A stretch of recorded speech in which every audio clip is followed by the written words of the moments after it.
Man, I know that I'm gonna get into a lot of trouble with this subject, but boy, we really need to talk about the girl boss concept. I mean, not the idea of strong female characters, not the idea of woman being powerful, and not the idea that woman can't lead stories. I'm talking about the Hollywood version of the girl boss, the one that keeps showing up, keeps failing, and somehow keeps getting green light like nothing went wrong the last 10 times.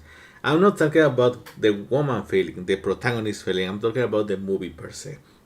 And before anyone gets uncomfortable, please don't worry. And I think I know what I'm talking about. This isn't a woman bad video. This is a writing bad video because Hollywood didn't fail woman. Hollywood failed at understanding the girl boss concept and actually killed all the goodwill behind the concept. So, first of all, I want to tell you what a girl boss is supposed to be. And on paper, the girl boss should work. She's confident, she's capable, she doesn't need saving.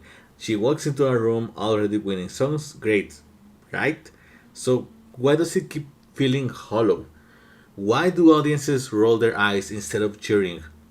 Why we had so many fails recently, like in the box office, like Ballerina or Furiosa, and why do studios act surprised every single time this fails? Well, here's the uncomfortable truth. Hollywood skipped the journey, and there are three main core problems with the girl boss concept, and let's just talk about it because it's pretty impressive how something fail, uh, some something like this fail this big, and we need to really study it. So, core problem number one: power without struggle.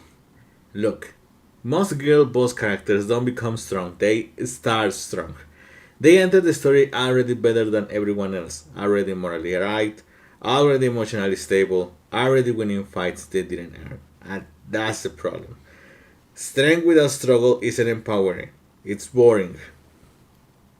And I have perfect examples, and they're all women. Ripley survives while learning. Sarah Connor earns every scar. They can be considered girl bosses because, like we said, the girl boss doesn't suffer. The girl boss never suffers. See, she gets everything she wants without any repercussions or facing the consequences. So we have Ripley surviving by learning. We have Sarah Connor earning every scare that she had, and then we have Wanda and all the things that she did to all those poor people living in the neighborhood, and they just tell something like, "Oh, they didn't know your pain." I mean, that's the problem with the girl boss, that women don't take responsibility for their actions, and not all of them, just the girl boss. And the other thing is that Hollywood makes it her always correct. There's no growth, no doubt, no cost. And when she does fail, the story bends itself in hard to tell us it wasn't really her fault. Then again, accountability. That's corporate number one. Corporate number two. Confusing confidence with arrogance. Now Hollywood thinks confidence means never being wrong, never needing help, and never being vulnerable. And real confidence isn't loud, it isn't smug, it doesn't need to prove itself in every scene. The girl boss is often writing like she's in constant argument with the audience. Like the movie is saying, see how awesome she is? You like her now, right? And we go, why should we like her? You can't demand admiration, you have to earn it. You have to earn the admiration that you're looking for. And core problem three: erasing femininity instead of defining it. The core problem of the girl boss again is that the girl boss aren't allowed to be afraid, soft, loving, wrong, emotional. Because Hollywood still thinks those traits equal weakness. So instead of redefining strength, they just paste a masculinity power fantasy influence onto a female character and call it progress. And that's not what we want now. That's the main reason why Snow White failed. Because the character of Snow White was very maternal. She cared about she cared about the people that were taking care of her. She actually helped clean out with the gnomes because they were protecting her, And the new Snow White, she didn't want it to feel weak. She she didn't like to be feminine. She didn't, and it went against all the things that make the original Snow White great, because they are seen as weakness and they are not. Strength doesn't mean acting like a prequel. It means choosing to stand even when you're scared. You don't empower women by stripping them of humanity, of what they do. And man, I do have the perfect example for this. And I tackled it in a different video, and I said that we're gonna be talking about this, but Rey Skywalker. Let's talk about Rey. Rey is the perfect example of what went wrong. She's powerful immediately, she masters everything quickly, she rarely pays a price, and instead of letting her discover who she is, the story rushes to hand her a legendary name, Skywalker. She didn't earn it, there was no question, just given. And here's the irony. Rey's story should be about accepting being just Rey, not inheriting legacy, not borrowing greatness, but Hollywood doesn't just trust just enough. They think power needs a brand name attached, and man, Rey could have been a very awesome character, but then again, the Girlboss doesn't suffer. That's another that opens an entirely conversation for another time. But what you have to understand is, whoever is making these girl bosses, they don't want they to suffer. We like the story with men because we know that men suffer and they go through a lot to gain the respect that they want, or get the admiration, or actually fulfilling their place in the story.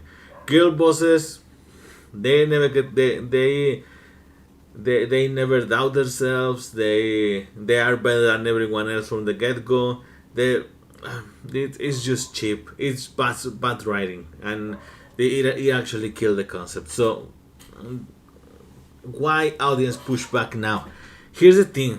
That the reason audiences aren't rejecting strong woman, they're rejecting empty empowerment.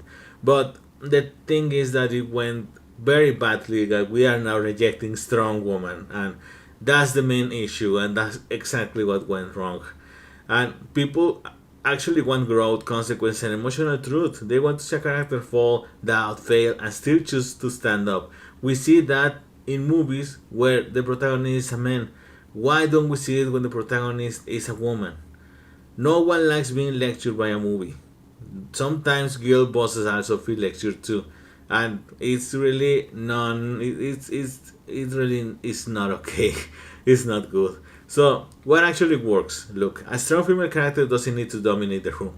She needs a flaw that matters, a failure that costs her, and a choice that defines her. You have to let her loose. You have to let her be wrong. You have to pulverize him. You need to make her suffer through the entire journey. So whatever reward it's at the end, it feels like she earned it. Like it was worth it, all the pain that she went through. And then again, why are we comfortable with making men suffer and not women? And that's something of this generation of writers, because we have Ripley, we have Sarah Connor, we have Lara Croft. I mean, what happened? That's another thing that we need to see. I mean, all those imposters that are writing girl bosses characters and don't want them to suffer. And I have another question, and I really hope that I'm not under attack here, but it will be very interesting to see in the current time and age if most of the girl bosses are being written by women. Maybe women don't want to hurt other women even if they're not real. That's a very interesting question. But I want to close with this. I mean, the girl boss failed because she was trying to be admired and not understood. Hollywood is always wanting to make symbols. They want to have a lot of trilogies for the next centuries because it's what helps Hollywood. Audiences wants people. They want good role models. We want characters that always stand up and always fighting for the good things. And until you remember that strength is something you earn and not something you're born with, this cycle is always going to be repeating, and we're never gonna be getting a good female lead center protagonist. And for this we need to change scripts, we need to change writers, we need to change actresses and actually hire actresses that give a damn and keep the ones that are from the get-go shitting on the original source being let go from Hollywood, honestly, because that's not gonna help. And finally, strong women aren't the problem. Bad writing is. However, I do want to set this final question, because if we know that stories written by men with a male protagonist make the characters suffer, and they make the reward feel earned, who is making and who is writing the girl bosses that are now hated? Could be woman. So maybe what we have right now is bad writing, but what we need or what we are suffering right now is that we have bad women who are bad at writing. Let me know your opinions in the comments down below, and let me know if you agree. I think this is a very interesting concept. I'm not saying that all the women who are writers are wrong, but it could be interesting to analyze, because there are a lot of women who are very good at writing, but especially these flops, these stories that are led by this kind of girl boss, because not all the female characters that we had in recent years are girl bosses, but the ones who are girl boss, who is writing them? And the previous female protagonist heroes that actually suffer and earn their reward, who write them? Anyway, thank you so much for watching, guys. Leave me your comments and opinions down below. Subscribe for more videos like this one. Keep writing. Keep questioning everything. And I'll see you in the next video.